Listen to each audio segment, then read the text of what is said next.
Hello in there, this is John Beethan. This is episode number 30, titled Thermography, Breast Health Awareness Month. And we wanted to bring this to you as a re-podcast, re-release of last year's recording with Lisa Thorpe and Lisa Kalison. October is not Breast Cancer Awareness Month. It's Breast Health Awareness Month, as you'll find out in this episode. Well, again, on the subject of radiation causes cancer. So as I started to say earlier, imagine we're irradiating our breasts with the strongest radiation known to medical imaging. And what organs are around the breast? I mean, I was talking earlier about how radiation sprays, background radiation, is a key issue. If radiation was safe, why does the technician go to the other side of a wall to press the button? If it was safe, she'd be standing right next to you, and she'd be allowing herself to be, or he, exposed to that radiation all day long. So no, it's not safe. There are no safe levels of radiation. And the cancers that are on the rise for women are the lung, right behind the breast, liver, right under the breast, pancreas, right under the breast, the thyroid, brain, intestines, all the female organs, ovarian, cervical, uterine. So we've got to take all this into consideration, that we're not just radiating the breast, we're radiating the entire body. And there are no safe levels. And this is a really key thing that we need to be really, really cognizant of and careful with.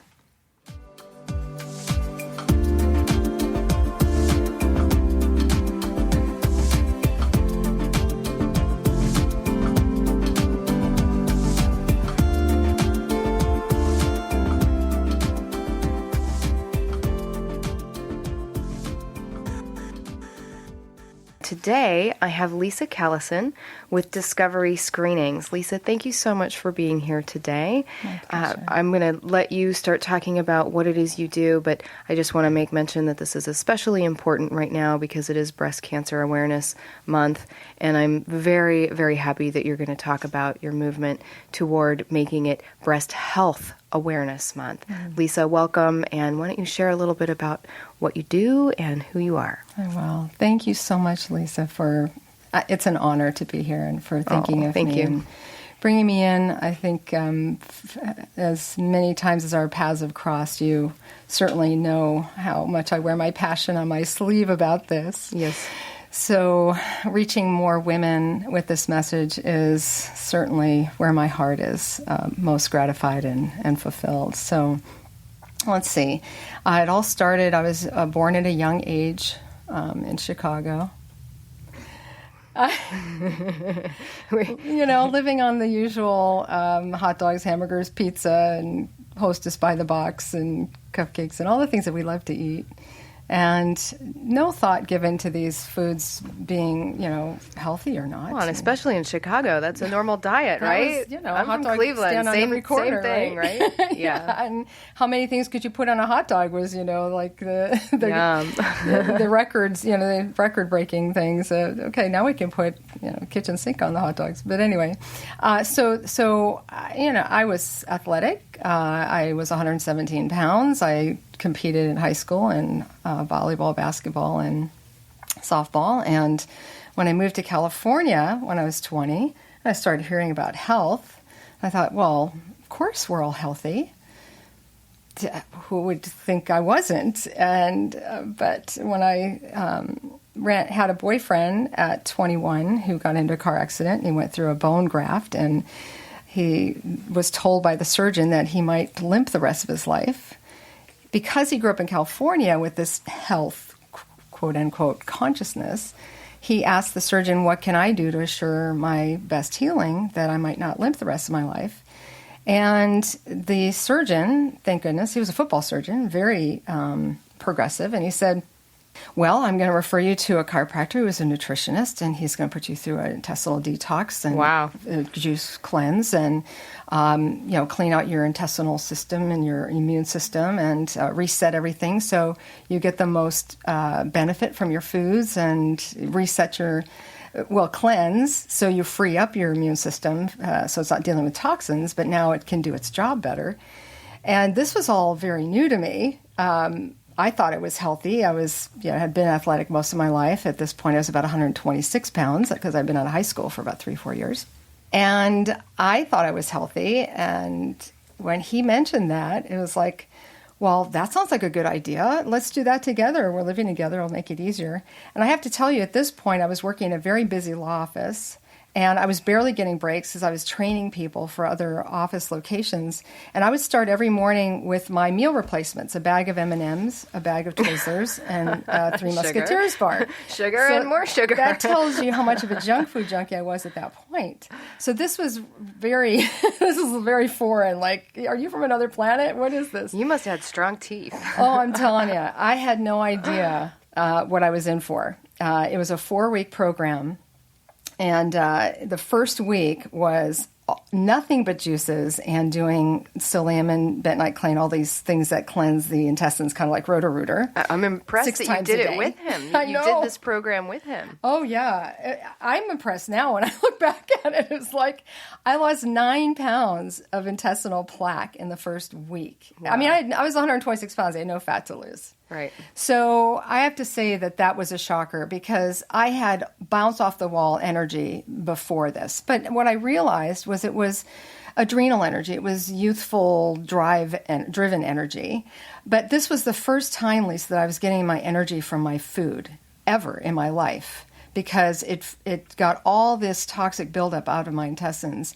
And now I was getting every bit of nutrition from all this raw and organic food that I was eating. And I felt amazing. I felt so you really like I had a new life. Noticed a difference. Oh, my God. It was like I was walking 3 feet off the ground. I had a mental clarity I'd never had before, a spiritual and emotional clarity and lightness, and a physical energy that was just new to me. It was I really thought I had a lot of energy until I did this, and it was just extraordinary. So that changed my whole trajectory in life, if you can imagine. And it woke me up because I thought, my God, if looking at what came on me, I thought if someone can do this much damage in the first 21 years of their life, I better stop now, because I figured I was heading for adult onset everything. Sure. And that's what got me on the path of health and wellness, because I was so fascinated, really, that I'd actually survived my childhood. As we started off, I thought, when I look back on what I used to eat, nothing was live, I don't think. I mean, in the summertime, we would sometimes get some things out of the garden, because I had a Sicilian grandfather living downstairs, and so he would harvest some things. But nothing was really live and really nutritious. So it's extraordinary to think about. It was most common to be eating macaroni and cheese and SpaghettiOs and all that kind of. That was my favorite craft.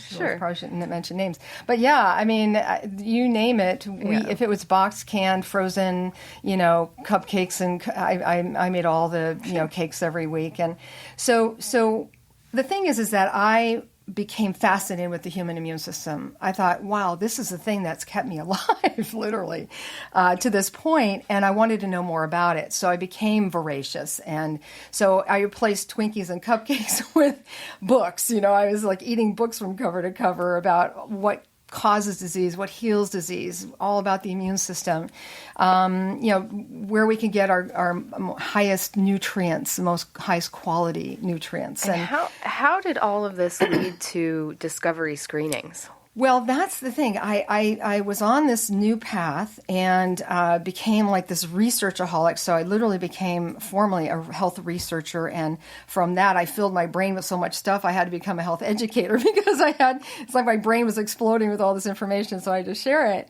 And so I was very outspoken in the community and had aligned with a lot of very gifted natural healers and practitioners, naturopaths and holistic health practitioners and so forth. And at 35, my gynecologist thought he was doing me a favor by starting me early on my mammogram schedule.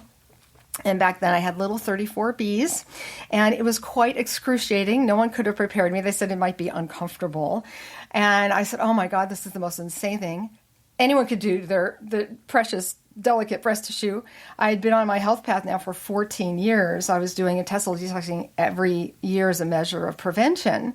So that's how conscious I was. And, I had become vegetarian. I wasn't eating any sugar and not needing doctors because I was in a preventive mode. So I was preventing any health issues. And the breast screening felt very traumatic. Oh my God. And plus it's radiation. It was excruciating. And we know radiation is once it's in, it's not getting out. Well, here's the interesting thing.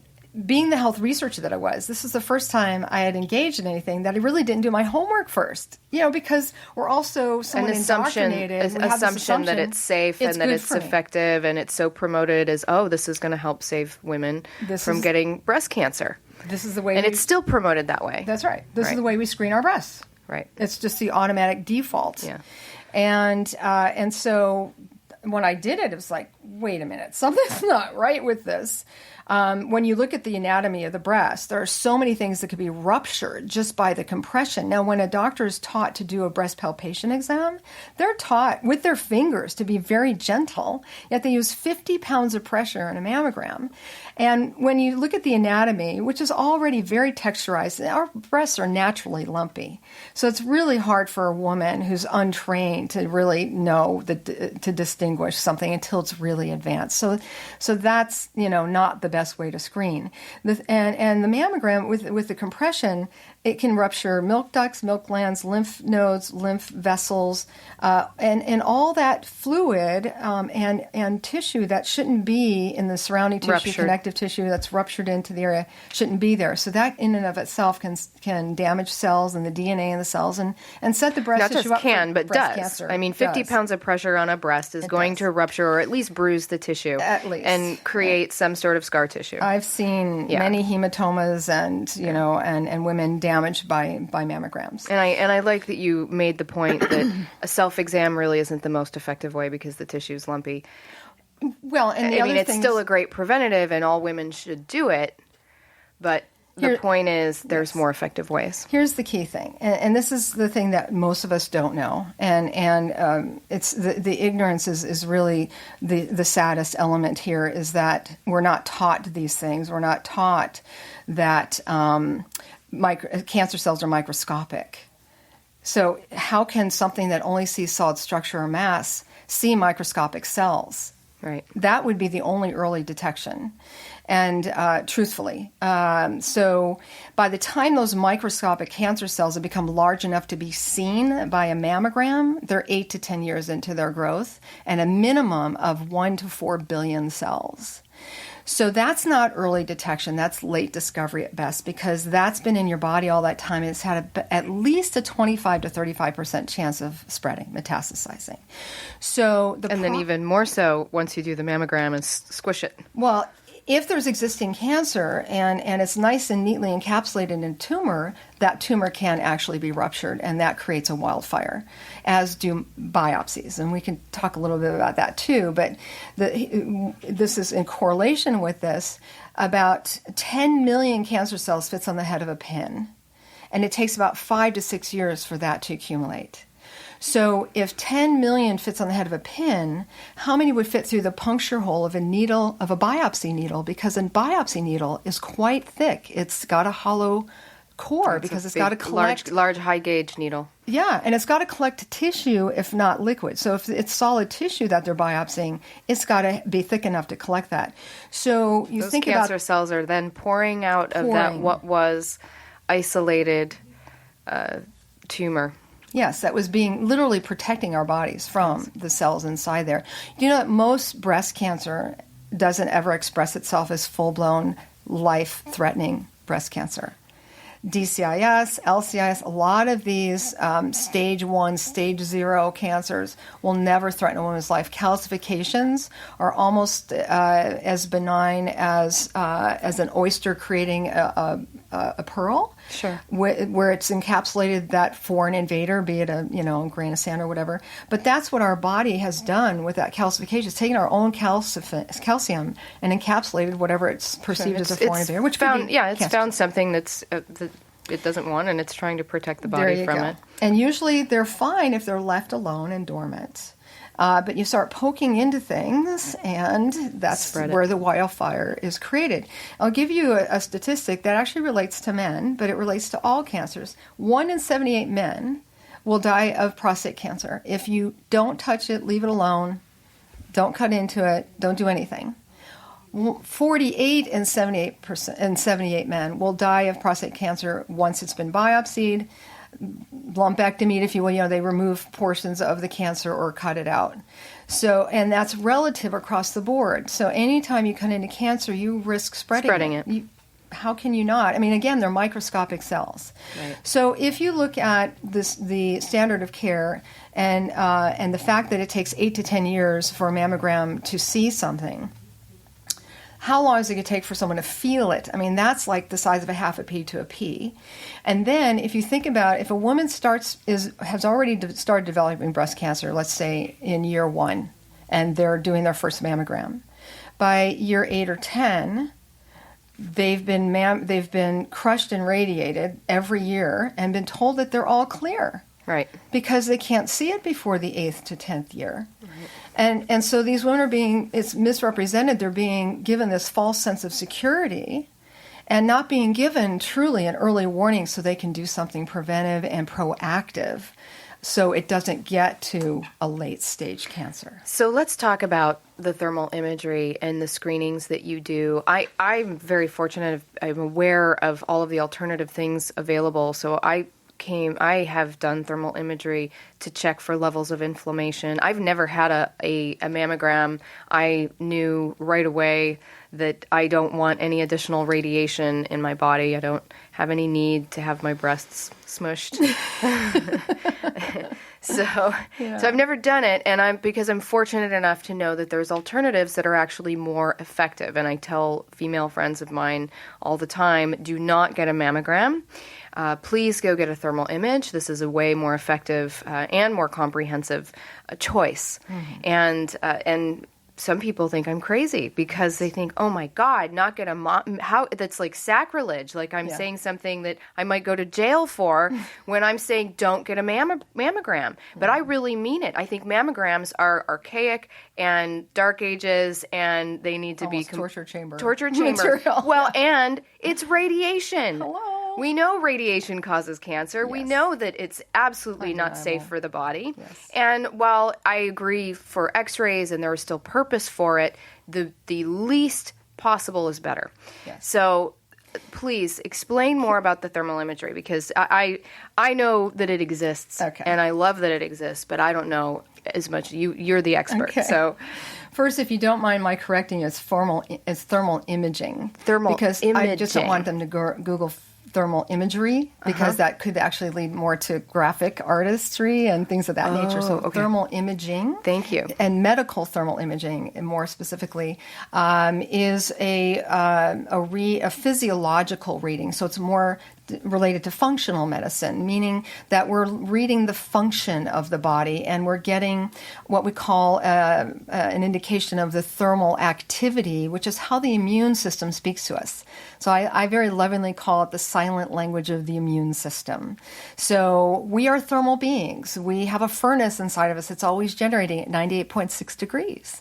And that heat is generating out all the time. Have you ever been to a wedding and just before they are cranking up the AC because there's going to be 200 people in the room, and then you get those 200 people in the room, and now all of a sudden the AC can't keep up because they're all generating this heat. Of course. Well, the camera's picking that up. It's called thermal emissions. So we're not actually imaging the skin, the three-dimensional physical body. We're imaging the energy that's coming off the surface of the skin in the form of temperature, and the software is assigning it a color that correlates intuitively. Red is hot, blue is cold, and blue indicators are actually as important as hot indicators. Right. Well, and because I know when I had mine, one of the thermal images that I had done, I still had remaining signs of necrosis in the small intestine, which is indicative of leaky gut. Mm-hmm. And of course, I had been diagnosed with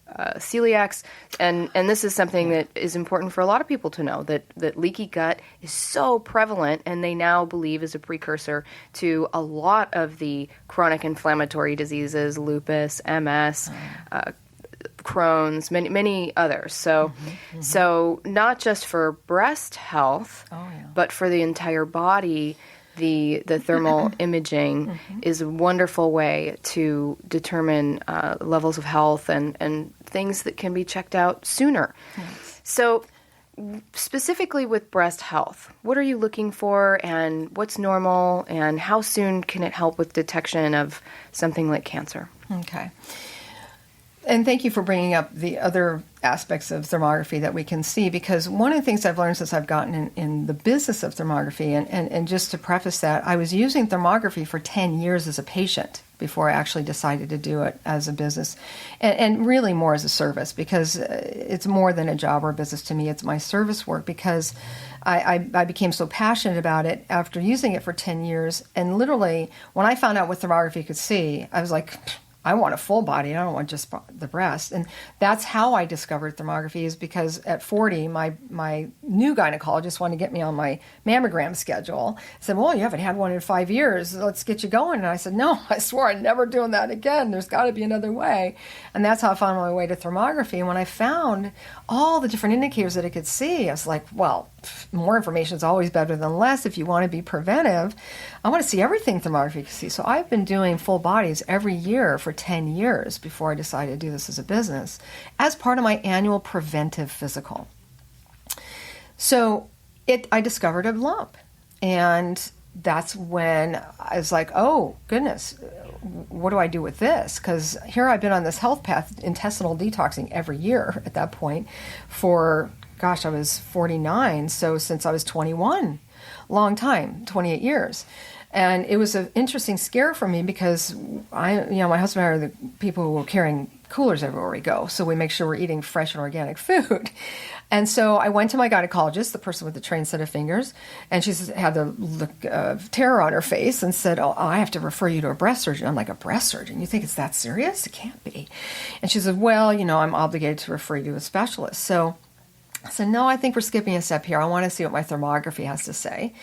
And so I went, and there was absolutely no issue in that area where the lump was. So I was like, okay, that's first check. And so I went to a breast health specialist, and she taught me that every time a woman has a change, be it a stress level, a hormone level, any kind of grief event, we develop cysts. It's just a normal, natural reaction of the immune system. I'm really glad that you brought that up. I'm very intrigued and interested in German new medicine. I'm looking for a practitioner to interview here, it's because practice. The whole premise is that disease is trauma based, and it's that ultimately it's actually a positive thing that the body is going through a disease process to process out the trauma, emotional or physical. And so when we think that we're actually sick, it's actually the body's process of healing. Exactly. And so you can continue. Thank you. And that's one of the things that she told me, this breast health specialist, who used to be a mammographer and a breast surgeon, who had converted to being a sonographer, which is ultrasound, and a thermographer. And she said, she was the one who was telling me, women get cysts throughout their lifetime, and they are your immune system's greatest resources, produced by the spinal cord. And the last thing you want to do is aspirate a cyst, because that's like blowing up your own tanks. That's the white blood cells being sent to the area to help it to heal and to bring homeostasis and balance and nutrition and all the good things that our immune system does. And so, but I called the breast surgeon's office and I said, what's the usual process here? And they said, well, first we need your most recent mammogram results. Well, that's not going to happen. I said, what else? I said, well, then we would, because there's a palpable something that you can feel there, we would want to do a biopsy. If it's fluid, we'll aspirate it. If it's solid, we'll want to biopsy. We'll probably want to biopsy the fluid. And if there's the slightest indication of a threat, even a future threat, we'd probably want a lumpectomy. I'm like, well, thank you very much. I'll have to call you back. Checked my schedule. And I was like, oh, my God. I was like, I realized at that point that thermography saved my breast from going under the knife unnecessarily, because that breast health specialist determined that it was a benign fluid cyst, and that I had 4 others, one in the other side of that same breast and 3 in the other, and it was all a natural process. I eliminated everything acidic from my body. I did my intestinal detoxes, liver, kidney, and all that detox, and within 3 months, all the cysts were gone. That taught me a lot about thermography and all the different things, first of all, they can see in the uses. And that's when I fell in love with it. And when I decided, I could do this for other women for the rest of my life. Since I've been in the business, what I've discovered is that the breasts, in and of themselves, are kind of they're not isolated. They're part of the system. They're attached to the body. They're at the affect of everything else going on in our bodies, like you're saying, especially gut health, because that's where health starts and that's where disease starts and that's where disease ends when you turn the health of your gut around again. But I discovered that the breasts are kind of like the canaries in the coal mine. If there's something going on in the breast, there's always something going on somewhere else in the body. Of course. You can guarantee it. And there's almost always an emotional component too, especially when it comes to the breast, because this is symbolically, we feed our babies from our breasts and we kind of symbolically feed the world from our breasts. This is the heart chakra, the heart center. This is our love center. And it's all, even the lungs are related to grief, right? So this is where we give to the world, is from that center. So you can always trace back breast issues to stress, loss, death, all kinds of things like that. And so the gut health is really key. And that's a very clear thing that we see quite often. Thyroid inflammation, carotid artery inflammation, which is a window into all your arteries. If there's inflammation in one, it's going to be in all of them. Dental inflammation. What we don't realize, and we're not taught, is that 90% of the human nervous system is functional, not sensory. That means 90% of the time we can't feel what's going on inside of it. It's all in the background, just like you see your monitor on your computer, but you don't see the brains and the inner workings of what's creating that. We can't feel our immune system functioning. We can't feel our nervous system functioning. That's right. Only 10% of the time is pain your first indicator. 90% of the time it's your last. So you don't want to wait until you can feel something, and that's the gift that thermography gives us, is being able to visualize what we can't feel. Very early indicators. Before it becomes disease or cancer. Because what do we know inflammation to be? The precursor to most disease. Yes. It's the immune system really at work trying to heal the area or degeneration of the area. And this technology has come a long way, correct? Oh, volumes and light years, and it's like rocket fuel. It's today. not just looking at hot spots in the body, right? No, this is far more technical, and the software has become very advanced. Thank you. Yes, and it was first developed by the military as a way to see at night. It was night vision, and it was classified. It was literally top secret in the early 50s. It was released in 55, and medicine started picking up and experimenting with it in 56, 57. So it's been around more than 57 years, and I might say the better part at 57 years suppressed. So it's made its way back into the forefront, and that's why our mission is to really get the word out about thermography and create a movement where we're shifting the focus from breast cancer awareness to breast health awareness. Because why would we want to focus on the thing we don't want? We want to focus on the thing we do want. We're all very much aware of breast cancer. It's gone from 1 in 100 to 1 in 7 women will be diagnosed with breast cancer in their lifetime. Well, and like you said, it's very natural for women to get cysts. And so just learning that cysts in breast is actually normal and healthy. Mm-hmm.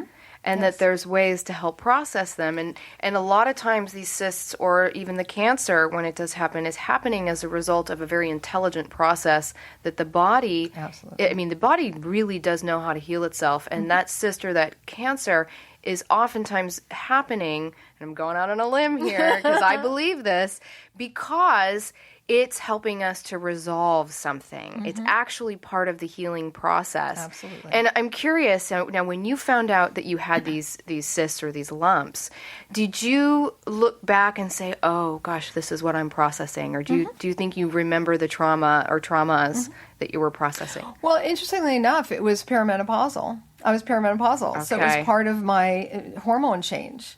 And I didn't piece the two together because no one teaches women about menopause before they get perimenopausal or menopausal. No one teaches women about women's health. I mean, there's some wonderful I had no clue. teachers out there now. I thought I was going to be fertile forever as long as I kept detoxing and eating good food. And, it's like, and so it was a huge blow to start learning about how everything comes to a halt and all the, the emotional shifts and so forth. But, what we don't realize, again, is that how our immune system functions, and that it is ultimately the thing that keeps us healthy and alive. So when people say that they're a survivor, be it breast cancer or any other kind of cancer, if they've gone through conventional treatment, I have to say that they survived the treatment more than the cancer because, again, if you look at the statistics that are not readily available to us, we would live longer with the cancer than we would with the treatment. Right. And you're the only one who could say, don't get a mammogram. I can't. I can be shut down. An MD, someone who's licensed by the system, can be put out of business or put in jail. The doctors are, and I tell patients, I tell people that I speak to often, please have respect for your doctors. They have to recommend what they're doing or they're liable. They do not have any other choice but to refer you out to that specialist or to write that prescription or to recommend that surgery. These are the tools they have in their toolbox. If they don't recommend those things, they can go to jail. They can be sued. Well, the truth is, and thank you for bringing that up, if a doctor does not recommend a mammogram and that woman develops breast cancer, she can actually sue that doctor for not recommending a mammogram. Right. And it's a sad state of affairs because in my heart of hearts, and we don't want to throw the baby out with the bathwater because I have a huge respect for emergency medicine. Oh, especially. Because if Humpty Dumpty falls off a wall or gets in a car accident, I want them to piece Humpty Dumpty back together again, especially if it's me. And in my heart of hearts, I know that everyone who has gone to medical school, be it a nurse, doctor, or in between, in their heart of hearts believe that they're going to be of service. Absolutely. And unfortunately, it's a system that's evolved into treating symptoms and managing disease, and they're not taught anything about really health, about prevention, or it's true. They're not taught anything about health. 4,000 hours of training, they maybe get 2 to 4 hours of optional nutrition classes, and so it's driven in a very different way. It's not prevention. It's not about how to stay well. It's once you're sick, it's a sick care system. Right. So it's very much a misnomer to call it health care because it's not taking care of health. When do we go see a doctor? We're knocking on their door when we can feel something, and that's why we say you don't want to wait until you can feel something because again, 90% of the time it's going to be. And a lot of the serious. doctors haven't been given the health and wellness preventative care tools such as thermal imagery. And this is why I do promote organizations like the Institute of Functional Medicine that is giving doctors a new medical model and doing an amazing job at creating new tools. Yes. And I do have to say this, the existing cancer treatment protocol is archaic, dark ages, and torture. I think that eventually when we come out of this medical dark ages again, that we will see it all like we look at bloodletting and leeches, which now leeches have made a comeback. So, so maybe that wasn't so. There's something to the science of that, not so much the leech part of it. No, I know. There's something to the science that works. But I'm glad you said that. It's unfortunate because, like I was saying about the immune system, it is the one thing that will ultimately keep you alive. So unfortunately, especially with chemo, which really it's more about crossing your fingers and hoping that it kills more bad cells than good cells because it will do both. And again, it's just that the person had a strong enough immune system to survive that. The treatment. And the cancer. The radiation, it's chemo, not so much the cancer. Surgery is all so hard, so traumatic to be able to survive that. And particularly radiation chemo, if it didn't kill you the first time, it is going to contribute to your demise, and certainly a demise sooner than you would have had you not done it. Absolutely. And it's unfortunate. I actually witnessed that with both my parents.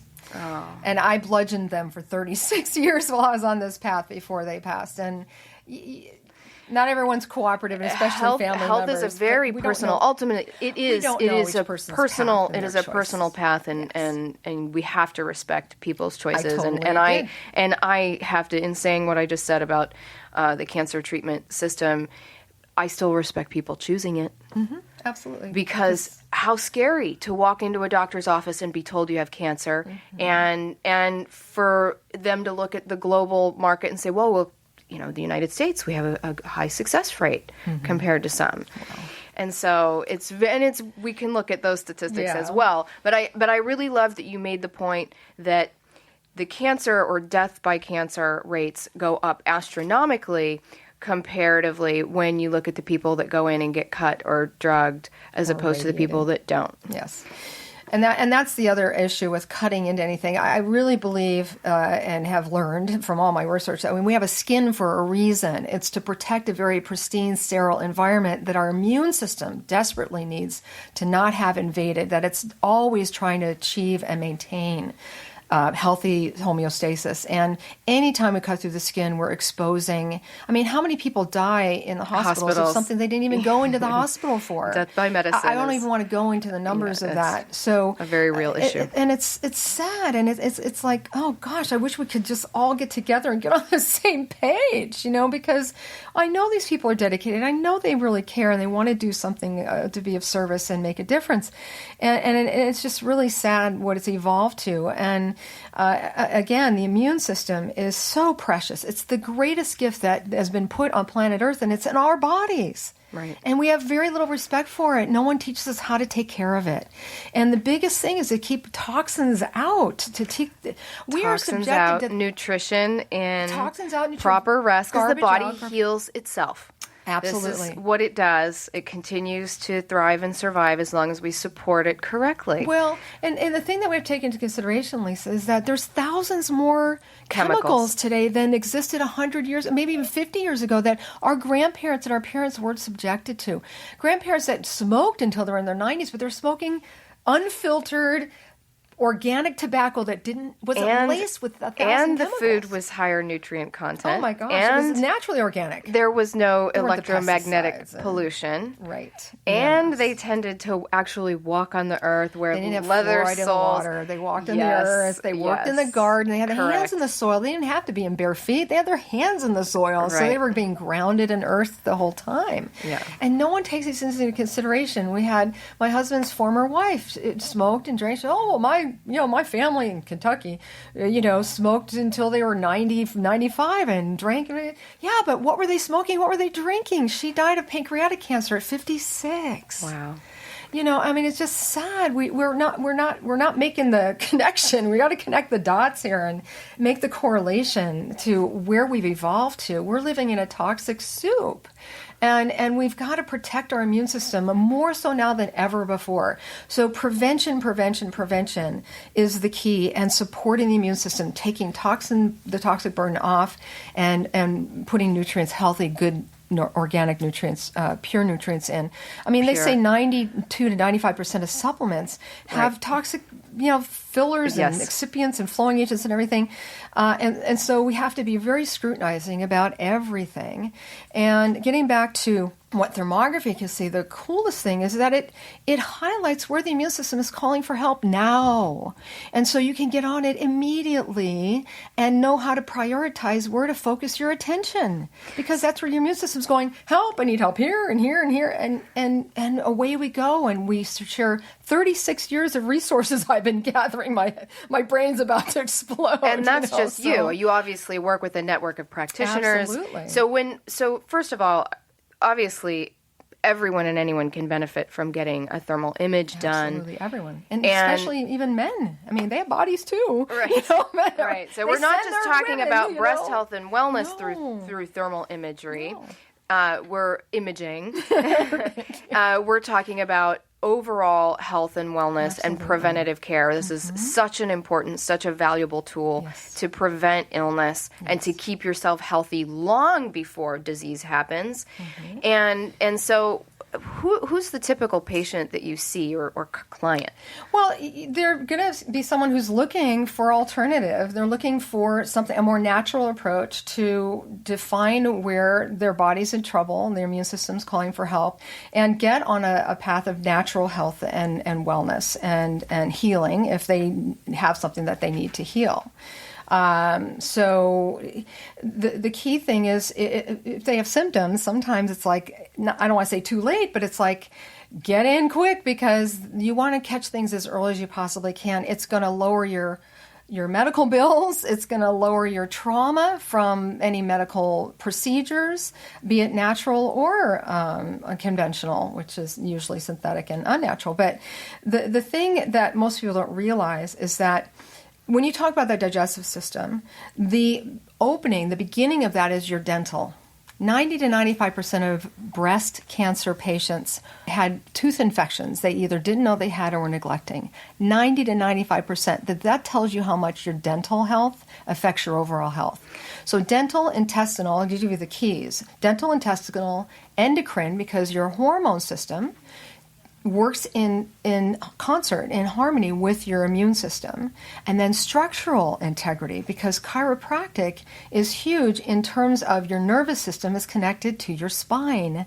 And that talks to everything. That's how your brain communicates with every part of your body and through electrical impulses. So structural, dental, endocrine, immune, especially 60 to 80% of your immune system resides in your gut, in your intestines.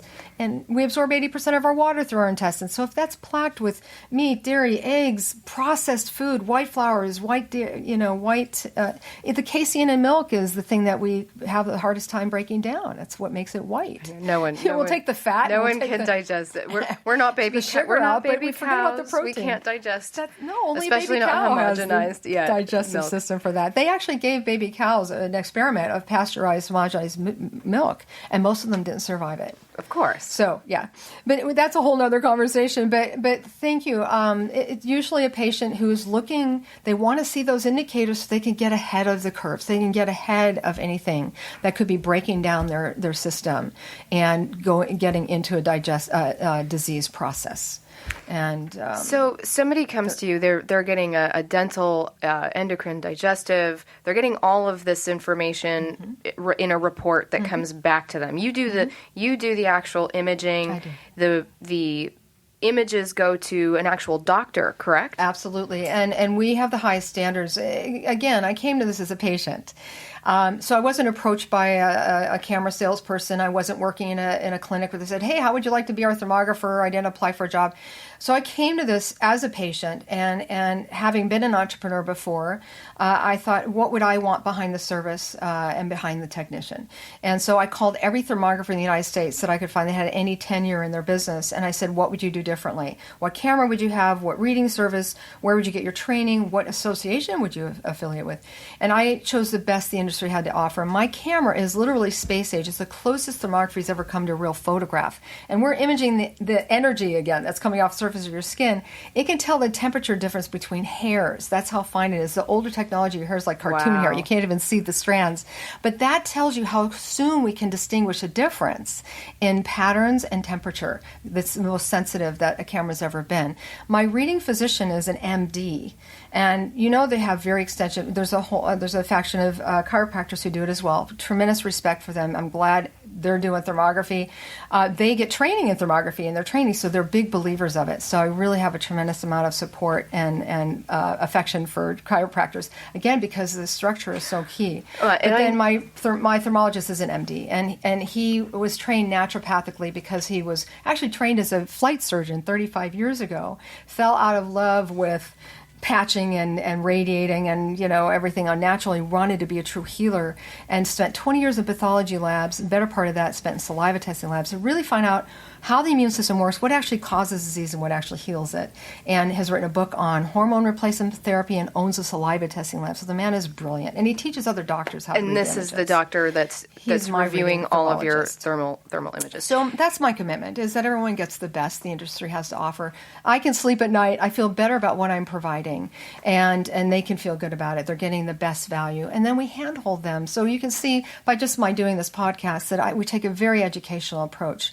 We feel that an educated patient is an empowered patient. They're going to make better decisions, more educated choices. They're going to get better results. They're going to feel better about the whole process of what they're doing. And they're going to know their own bodies. I mean, we're not educated on our own bodies. And that's why, unfortunately, they default to what they know. They only know what they know, and they don't know what they don't know. And same thing with doctors and people who, they only know what they've been taught. They don't know what they haven't been taught. I could tell you that, if they only get 15 minutes per patient, they're certainly not up till 2 in the morning on the internet researching the latest development in thermography. They just don't have the energy. It's sad. And the channels that have been established for well over 50, almost 100 years, is that it's the pharmaceutical industry that goes in and does the educating and the bringing of new treatments. And so those are the tools that are delivered. They create the chemicals that poison us in our food, in our water supply, and in the air, and in our industry. And those are the chemicals that make us sick, and then they provide the chemicals that they represent, make us well, but there's no healing that goes on in that system whatsoever. I've never seen anyone heal in that system. They kind of patch things, and we always ask. My husband always says, whenever we're talking to someone who went through the breast cancer treatment thing, what did they tell you to do different? Right. They don't address 99.9% of the time they say nothing. Just go back to your life and keep eating what you're eating. The cause. But no, not addressing the cause. Nobody's addressing the cause. And no one's taught to address the cause. And I used to tell my own grandmother, Grandma, stop eating all that white bread. Stop eating all that sugar. Oh, what do you think you are, a doctor? You know, if it was bad for me, my doctor would tell me it was bad for me. Doctor doesn't know, unfortunately. She was probably on 12 meds when she died. My mom was on a dozen when she died. My dad was on at least 8 or 9. Well, and I tend to believe that all of this is very purposeful. Mm-hmm. And we can look at it, we can judge it and say how horrific that our medical system is an illness system, and that generally it doesn't educate about health, it doesn't educate about nutrition, it doesn't look at root cause issues. Some of the new organizations like functional medicine do, or holistic medicine do. But the industrialized medicine doesn't. We call it commercialized medicine. Commercialized, yes. Industrialized, an industry. Yeah. So it's profit-based. People think it's non-profit. It's all for profit. Yeah. Sure. Yeah. So I look at it like these things. I like this saying: pain pushes and vision pulls. Oh yes. So the existing commercialized, industrialized medical system is the pain that is pushing us in a direction toward the vision, which is one of, first of all, autonomy, self-reliance. Mm-hmm. It used to be if something was wrong, of course we went to our doctor. Yes. And our doctor would give us the answer and tell us what to do, and we would just dutifully follow their instructions. Mm-hmm. Well, it's obviously gone haywire.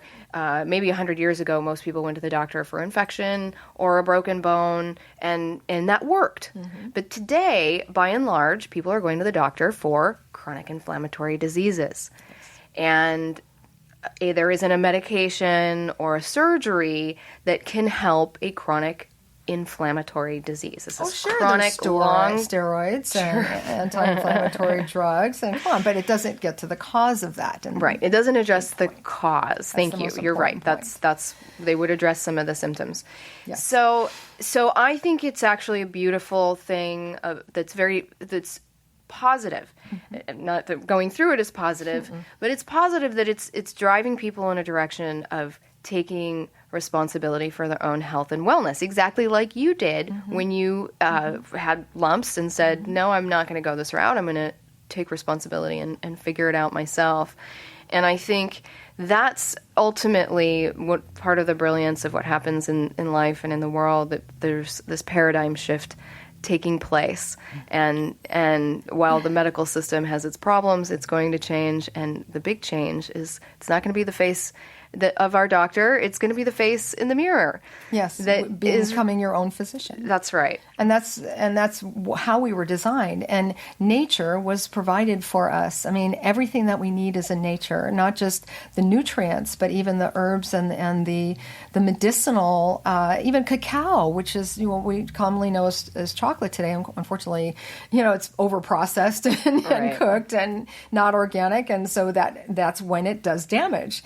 But raw cacao from the Amazon forest has been used medicinally for centuries. It's an antioxidant and phytonutrient. It heals. Yes. I mean, it has very healing properties. It has anandamines, makes us happy. Yes. So I'd like to glean a story, gain some information of at least one patient or client that's come to you, and just kind of give us an idea of what happened with that patient or that client. Oh, well, gosh, thank you for asking. I wasn't even expecting that. Well, she came to us just for standard routine imaging, and there was quite a bit of vascularity actually up in the armpit area, the underarm. It's called the axilla in medical terms, or axilla. Everyone has a different way of pronouncing that. And she had been on a standard path for a long time and had just gotten on a health path within the last year or two. And we turned in her results, and it came back suspicious. So she went for further testing and found that it was breast cancer in the lymph, was never in the breast. So this is the other challenge with mammograms and even CAT scans and MRIs and things of that nature. I'll repeat that. This is the other thing with mammograms and CAT scans and MRIs, is that they're only going to look at the soft tissue of the breast. Sometimes they'll look at the lymph nodes, but a mammogram can't compress the lymph. It's not going to see way the up rest on the of the chest. tissue. The lymph nodes are way up in the chest and in the axilla, the armpit. And so she even went to do, on her doctor's order, because of the suspicious thing that we found, she did a mammogram, she did an MRI, and an ultrasound. And nothing was seen because it was still too small to be seen, but we were seeing the vascularity that was going to that area. Well, in further investigation, she had lesions and she had metastases to the liver, the lung, and the bone. We referred her to a naturopathic oncologist, and she was cleared within 3 months. None of the tumors were visible on any of the anatomical devices, and we were seeing the vascularity shrink back. So there are natural ways and most people don't know that there's such a thing as a naturopathic oncologist, but there are natural ways, and this is one of the things that I discovered in all my research to treat cancer. When we started out, cancer is not a death sentence. It's a wake-up call, and that's what you were saying early on. It's a wake-up call. It's our immune system saying, hey, I need help. I'm like buckling under all this pressure and toxicity. And so, again, if you just take the toxins off, and some people have healed just by doing an intestinal detox and detoxing their clearing filtration the organs. plaque and so it flushes out, and then the immune system's freed up to really do its job and deal with the big guys, and the big guns, so to speak. And so she did another test. In 5 months, she was completely clear. And no signs of any vascularity or that there was cancer there in the area. Blood tests, saliva, everything that you can do to test. So it's amazing. So how long do you think that vascularity that's detected on a thermal image, how long do you think it would take for that kind of the vascularity to develop into something that traditional methods would be able to detect? Well, again, we're seeing the vascularity in most cases. I mean, no screening test is 100% accurate, so we boast about a 92 to 98% accuracy. And I just want to add, when you add an anatomical device like ultrasound, which is not damaging to the breast tissue or any tissue because there's no radiation, you get as close to 100% accuracy as you can from a screening tool, from an imaging device. But there's a mass, it's not going to detect vascularity, which the thermal image does. This is what we get is in most cases we can see the vascularity within the first year or two that the mass or the cancer cells are calling for a blood supply because they're renegade. They're outside of the system and they don't have their own blood supply, so they actually trick the brain into supplying blood, and that's the thermal signature we see of that heat, because that's neovascularity means new. Neo means new as in neonatal. Vascularity, of course, blood supply, and that new blood supply, those blood vessels are not, the sympathetic nervous system is not matured yet. And so they don't constrict with the cooling process that we have in the room. We have an imaging room that's about 68, 72 degrees. So it just cools the skin enough that we have a uniform vasoconstriction. And so the healthy vascularity constricts, but the more pathologically related vascularity does not. And this is the key thing that thermography sees way before it'll ever become a mass. That's fascinating. So just to recap, because I want to make sure I get this. So cancer tricks the brain into supplying it with blood. Mm-hmm. It grows new blood vessels, so neovascularity. So new blood vessels grow as a result of cancer cells, the microscopic cells. Right. And so the thermal image is able to detect that vascularity long before anything becomes a mass. About 98% of the time. Right. 92 and 98% that of the image time. goes to the doctor. The doctor, who's well-versed in more than just thermal imaging, Oh, yes. is going to look at it and tell a lot of things, not just about neovascularity, but other All the layers other of information. Indicators of fibrocystic activity, hormone imbalance, vascular inflammation, indicating the vascular system is at risk, indicating the structural system is at risk, the myofascial, which is the muscular. The thing that most people don't know is there have been studies that most of us don't ever see. And especially with the getting the read on the breast, every study that's ever come back, and one in particular I'll quote, 58,000 women over, 12 or 15 year period, the overwhelming result was that an abnormal thermography was the single most important and reliable indicator for future breast health risk of any exam available for screening the breasts.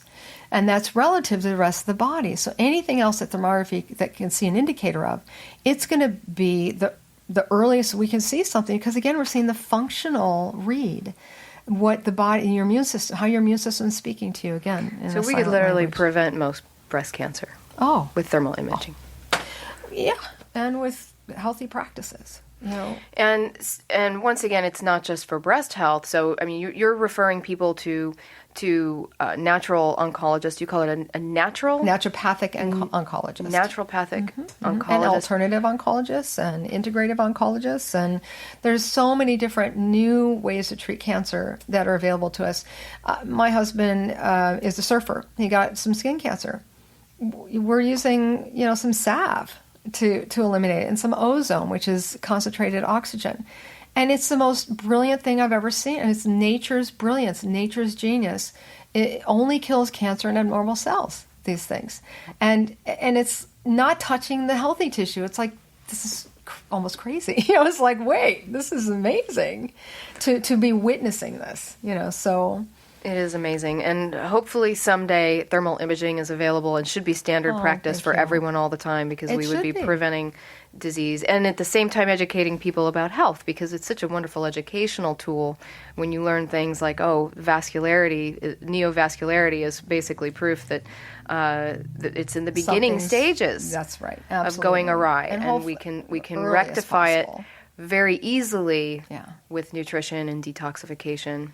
And so I love that we've covered the whole process. Yeah.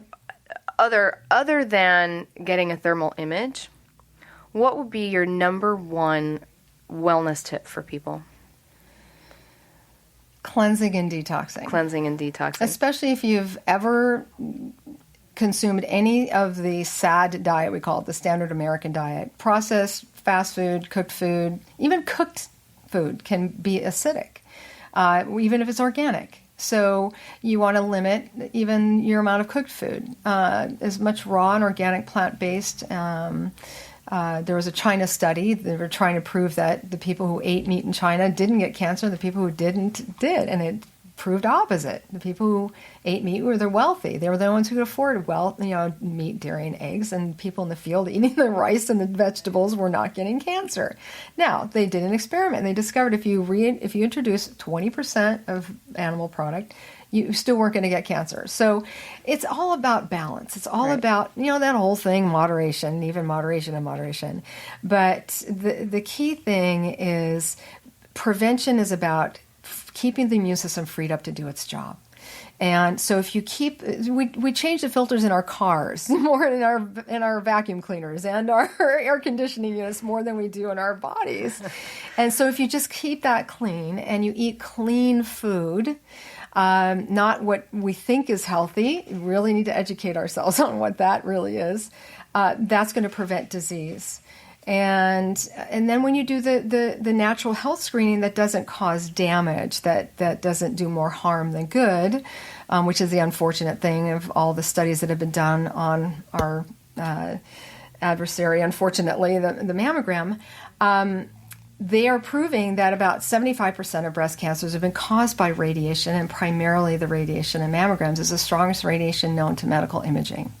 So when the tissue is the most distressed and squished, they're irradiating it with the most damaging radiation known to medical imaging. That increases your chances of breast cancer by 5% every time. I'm really glad that you just said that, because I've believed that they are causing, that mammograms are causing cancer. And increasing rates of cancer. Not just breast cancer. So you've got to, everyone knows that there's background radiation and that it sprays, which is why it's called radiation, because it radiates out. And so what is the cancer that's on the rise for women since we started doing screening mammography, which is every year, which mammograms are actually originally intended to be used only in surgical situations to pinpoint the cancer, because they've already identified the person had cancer so they can find it and remove it. It was not ever meant to be a screening tool to do every year. The mammograms were never meant to be a screening tool. Meant to be a screening tool. So the key thing to know is that we're not, here's what I want to say. If your doctor insists on mammograms, do the mammogram. Add the thermography to it. It's not an either or. It doesn't have to be either or. Do both. Right. The mammogram will see if something's advanced. The thermography will see something way before it becomes something that a mammogram can see. We're not again trying to throw the baby out with the bathwater. We don't want to go against the system. There is a use for every system, and people have to do what they are comfortable with and what they're familiar with. But step out of the box just enough to give yourself the gift of seeing what the usual conventional devices can't see. And then this way, when you use the two together, you have a better chance of survival and doing something way before it becomes disease or cancer, or something that's irreversible and irreparable. Wonderful, Lisa. I appreciate all of this information so very much. I think it's so important to get it out to the world about thermal imaging and discovery screenings. And I just am so grateful, like I said, that you've come and shared all the information. Thank you for inviting me. So this is Lisa Thorpe with Health and Wellness Encinitas with Lisa Kalison, Discovery Screenings. Thank you so much. And Screening. So Discovery Screening.com. We do screenings. At Discovery Screening. Well, the link will be on the podcast, Yes. so that is foolproof. It doesn't rely on me. You know, I want to acknowledge you, Lisa, for being willing to step out yourself and do this kind of work, because it is so important. You are the pebble. And we're the I'm rippling having effect. fun. It's I know you are, but this is so important, because you're actually helping the whole planet, not just women about this topic, but men and the health of the whole planet. And I want to acknowledge your listeners, because just by coming to this podcast, everything that they've learned from you or from me and all your other podcasts, they're going to touch other lives with that information. we can help. And that's what the whole purpose And of the they're gonna be a podcast is, ripple. to help people, is They're to gonna be get one the of your information out there, because there aren't channels to teach people the truth about wellness. And so that is the whole purpose, is to teach the truth about wellness and give people the tools and access to things that actually work. and actually heal. Yeah. And that's why I want to acknowledge you, and I want to acknowledge your listeners Thank for you. listening. Yeah, Thank you so much. And I thank them too. For coming here. And once again, this is Lisa with Health and Wellness Encinitas. Thank you so much for being here and for listening, and have a great day.